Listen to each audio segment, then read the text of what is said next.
días, me presento. Mi nombre es Javier Pérez y soy uno de los dos ayudantes del ramo de transferencia de calor para Ingeniería de Ejecución en Mecánica. Y hoy les voy a hablar sobre el repaso de ecuaciones diferenciales y métodos numéricos que ustedes deberían eh, conocer dichos contenidos para el ramo. Bien. Ecuaciones diferenciales, partamos por esa parte. Las ecuaciones diferenciales se pueden separar en varias categorías.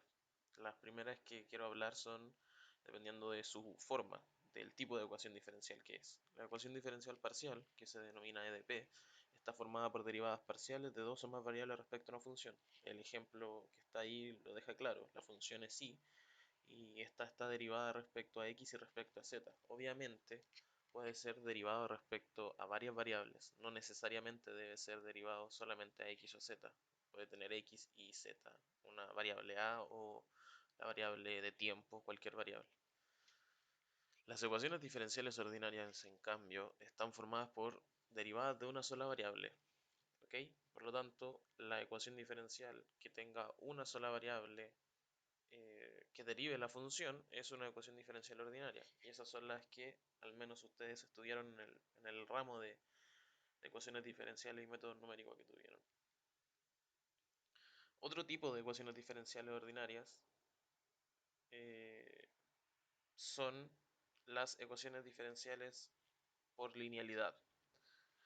Las ecuaciones diferenciales lineales son de la forma descrita en pantalla. P sub n es el polinomio enésimo que depende de x que acompaña a la derivada enésima de y. Por lo tanto, siempre y cuando nosotros tengamos un polinomio o una función de x acompañando a la derivada y estructurada de esa forma, nosotros vamos a tener una ecuación diferencial ordinaria lineal. ¿Ok? Independiente a lo que está al lado derecho de la igualdad o de el tipo de función que acompaña a la derivada. ¿Por qué? Porque las ecuaciones diferenciales no lineales son las que presentan, por ejemplo, una derivada al cuadrado. No es la segunda derivada, sino que es la derivada, la primera derivada al cuadrado. Eso ya le quitaría la linealidad. Es similar a lo que a cuando se trabajaba con ecuaciones lineales o sistemas de ecuaciones lineales. Al quitarle la linealidad, se complica un poco la resolución. Otro tipo de clasificar las ecuaciones diferenciales ordinarias es por orden. El primer orden obviamente es la ecuación diferencial ordinaria que tiene la primera derivada.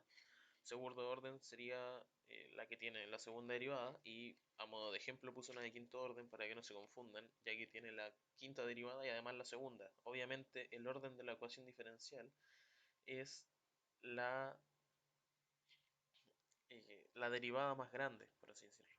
La derivada más, sí, más grande está bien dicho. Las ecuaciones diferenciales ordinarias también se pueden clasificar por su método de solución. Ustedes habrán estudiado en el curso de ecuaciones diferenciales distintos métodos de solución de estas ecuaciones. Las de primer orden, por ejemplo, se pueden clasificar en variables separables, lineales de primer orden con factor de integración, sustitución polinómica, sustitución simple, sustitución por coeficientes homogéneos, y cuando nos pasábamos al orden superior, teníamos variable separable, operador diferencial para calcular I sub h, que era la solución homogénea asociada al problema. Teníamos las ecuaciones de coeficientes indeterminados, que era un método para calcular la solución particular, la variación de parámetros, que también era un método para calcular la solución particular, y la que le gustaba al 90% del curso, la transformada de Laplace, debido a que reemplazábamos la ecuación diferencial por una ecuación lineal, y al final el problema pasaba de ser de un grado de complejidad de cálculo a dominar bien el álgebra. Bien, en el curso es importante destacar que las únicas ecuaciones diferenciales que ustedes van a resolver son las ecuaciones diferenciales de variables separables. ¿Ok?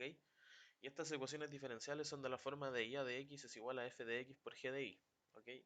No hay ninguna trampa ni ninguna pillería, por así decirlo, en la definición. Simplemente son cuando uno puede separar en productos los factores que dependen de x respecto a los factores que dependen de y. La manera correcta de resolver es obviamente separando las variables, por eso se llaman variables separables, y integrando en cada uno de los lados. la figura lo deja bien claro cómo se debe hacer. Puse un ejemplo porque algunas personas tienden a equivocarse en este ejemplo. De y a de x es igual a y por x. Algunas personas, por ejemplo, pasarían el diferencial de x multiplicando y dirían que y es constante respecto a x. Y les quedaría una solución totalmente diferente a la solución original. Lo que realmente deben hacer y lo correcto es dejar el diferencial de y con su respectiva derivada. O sea, perdón, el diferencial de y con su respectiva función que depende de y el diferencial de x con la respectiva función que depende de x.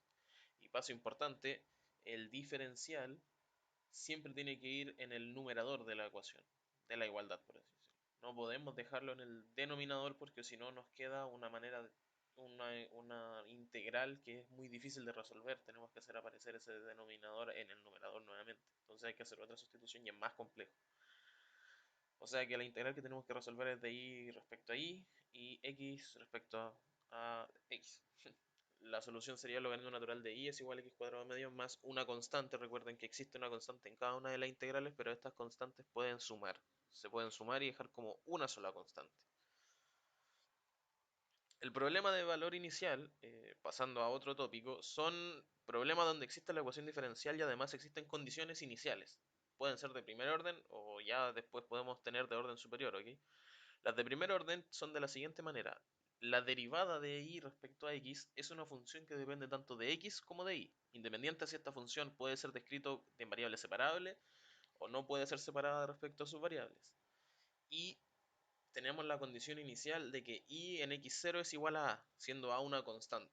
De esta manera, la constante arbitraria que encontramos antes podemos calcularla. ¿Ok? Las de segundo orden son en la segunda derivada de y respecto a x, es una función que depende tanto de x como de y, como de la derivada de y. Y donde además tenemos dos condiciones iniciales y las condiciones iniciales, esta parte es importante, son y evaluado en x0 igual a una constante e y' evaluado en x0 igual a otra constante, que podría o no ser igual a la constante anterior. Y las de tercer orden, similar al caso de segundo orden, es una derivada de y, una tercera derivada de y respecto a x, que depende tanto de x como de y, como de la derivada de y de la segunda derivada de y. Entonces tenemos tres condiciones, y en un punto, y prima en un punto, y segunda en el punto, donde las constantes a, b y c pueden o no ser iguales, ¿no? Y estas constantes a, b, c, que en el fondo son valores numéricos, sirven para calcular las constantes asociadas en la solución. Voy a devolverme. En la solución, la constante que está en la última parte del logaritmo natural de y es igual a x cuadrado medio más c. Esa constante la podemos calcular teniendo los valores iniciales. Diferente a los problemas de valor inicial, tenemos los problemas de valor en la frontera, que son problemas donde, además de la ecuación, se conocen los valores de su frontera, por eso el nombre PDF. También lo pueden encontrar como problemas de valor de contorno. En este curso en particular, y para no complicar más este resumen, solamente vamos a estudiar los PBFs de segundo orden. Y donde, a diferencia del PBI de segundo orden, nosotros tenemos una ecuación diferencial, por ejemplo la que está ahí, que es una ecuación lineal, y además tenemos la función y evaluada en un punto, que le puse x sub 0, que sería el inicio de la frontera, igual a una constante a, y la función y evaluado en otro punto totalmente distinto, que le puse x sub 1, y sería el final de la frontera, y sería igual a una constante b. Los métodos numéricos para ecuaciones diferenciales ordinarias y para ecuaciones diferenciales parciales son los que en al menos deberían haber estudiado en el curso anterior, que es requisito para este, ¿vale? Son métodos. La definición es un poco intuitiva. Los métodos numéricos son métodos matemáticos para resolver ecuaciones de manera numérica, ¿ok? Ya pueden ser ecuaciones diferenciales, pueden ser ecuaciones lineales, pueden ser sistemas de ecuaciones, pueden ser sistemas de ecuaciones no lineales. Independiente de eso, los métodos numéricos son infalibles. Se pueden utilizar métodos numéricos para resolver cualquier cosa. De hecho, pueden utilizarlos para resolver hasta matrices, por ejemplo. Para el caso de las ecuaciones diferenciales, sin embargo, existen algunos métodos y los métodos que ustedes estudiaron o deberían haber estudiado en el curso de ecuaciones y métodos son, para el caso de los PBI, el método de Euler, que es el clásico típico, el método de Heun, que es en algunos textos lo llaman Euler mejorado y en algunos otros lo llaman Runge-Kutta de orden 2. lo vamos a diferenciar como Geon porque posiblemente lo van a estudiar más adelante y es importante que lo conozcan. Y el método de Runge-Kutta, que en realidad los métodos de Runge-Kutta, que son métodos matemáticos que pueden ser de orden 2, de orden 3, de orden 4, de orden 5. Independiente a eso, el más conocido es el Runge-Kutta de orden 4, que son métodos variacionales dentro del método de Euler eh, para conseguir soluciones mejores o más exactas. Y los métodos numéricos para el caso de los PBF son métodos de diferencias finitas y el método de elementos finitos. El método de las diferencias finitas por lo general lo estudiaron como diferencias finitas centradas y para PBF de segundo orden, que es justamente el que nosotros tenemos que aplicar. En cambio, el método de los elementos finitos, muy pocos lo vieron y, por ejemplo, un método de elementos finitos sería los mínimos cuadrados, pero no mínimos cuadrados para em, datos, que es lo que se utiliza en Excel. No es mínimos cuadrados para ajustar curvas, sino que mínimos cuadrados para ajustar funciones. Y el método de Rayleigh-Ritz, que era un método variacional que describía en particular la función de una viga, la deflexión de una viga, sometida a ciertos casos particulares. Ok, un ejemplo del método de Euler, el PBI a resolver es y la primera derivada es igual de y respecto a x es igual a x más y su condición inicial es que y de 0 es igual a 1. Su solución analítica es la que está en pantalla y es igual a Euler a la menos x, todo eso por menos Euler a la menos x por x menos Euler a la menos x más 2. Abajo está el gráfico, donde no sé si se alcanza a diferenciar, pero la curva en color amarillo es la solución. La curva que está más arriba de todas las curvas es la solución analítica del problema. Y las curvas que están abajo son utilizar el método de Euler reiteradas veces en un rango de 0 hasta 3 para llegar a construir una curva similar. Esto es importante que lo tengan asimilado porque en el curso de métodos numéricos y ecuaciones diferenciales ustedes solamente calcularon puntos, pero en base a esos puntos nunca llegaron a construir una curva. Y eso es más fácil verlo gráficamente. En este caso, por ejemplo, usando un h, que es el paso, desde 1, o sea, saltando de 0 a 1, de 1 a 2 y de 2 a 3, que es el rango en el que nosotros estamos trabajando, construimos la curva que está en celeste, que es la curva más abajo. Que si se dan cuenta, visualmente son líneas uniendo puntos o así se ve. En realidad, todas las soluciones de los software son líneas uniendo puntos, pero de tal manera que parezca una curva porque la distancia entre puntos es muy baja. Pero en este caso, la solución numérica, que sería la curva amarilla, perdón, la curva celeste, se despega bastante de la curva amarilla. Y la tendencia, si por ejemplo ampliáramos este rango de 0 a 100, es que se siga cada vez despegando más. El error asociado entre la solución analítica y la solución numérica se va agrandando cada vez más. Por ejemplo, usando un h de 0,5, es decir, pasando de 0 a 0,5, de 0,5 a 1, de 1 a 1 a 5 y así sucesivamente hasta llegar a 3, construimos la curva morada. Si se dan cuenta, esta curva tiene un error más bajo respecto a la curva original, o sea, la curva analítica, que es la curva amarilla, y sigue una tendencia de aumentar el error, pero mucho menos de lo que lo aumenta en la curva celeste. Y obviamente si damos un paso de 0 a 1, que es pasar de 0 a 0,1, de 0,1 a 0,2, de 0,2 a 0,3, de 0,3 a 0,4 y así hasta llegar al valor de 3, podemos construir la curva que es de color verde, que es la curva que está más pegada a la solución analítica. Obviamente el sacrificio que tiene este método es el tener que utilizar el método reiteradas veces. No sé si se dan cuenta la cantidad de puntos que se usó y cada punto significa resolver el método una vez más. ¿Ok? Este método yo lo utilicé en un software, no lo resolví a mano porque es bastante tedioso resolverlo a mano. La importancia entonces de los métodos numéricos, a modo de ejemplificación quería usar el método Euler que es el más fácil, es poder resolver una ecuación diferencial sin ni siquiera tener que resolverla realmente. O sea, yo el PBI, la curva verde, la construí sin resolver la ecuación diferencial. Y como yo la construí sin resolver la ecuación diferencial, yo no necesito tener la solución analítica.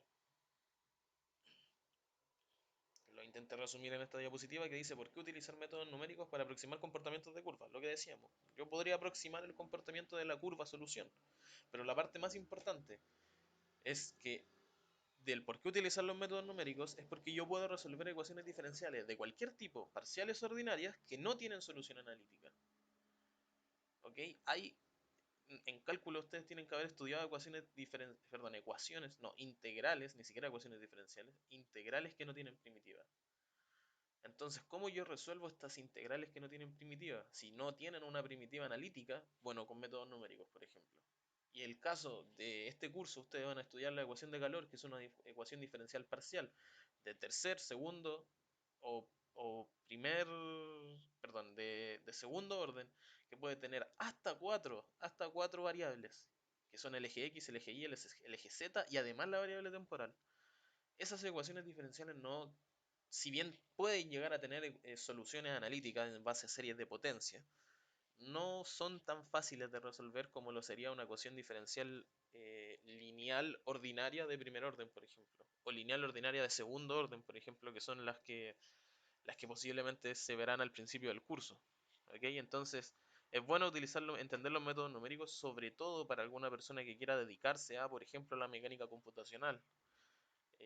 Y obviamente ustedes, si quieren repasarlos, van a tener que utilizarlos más adelante en un curso que se llama Aplicaciones Computacionales.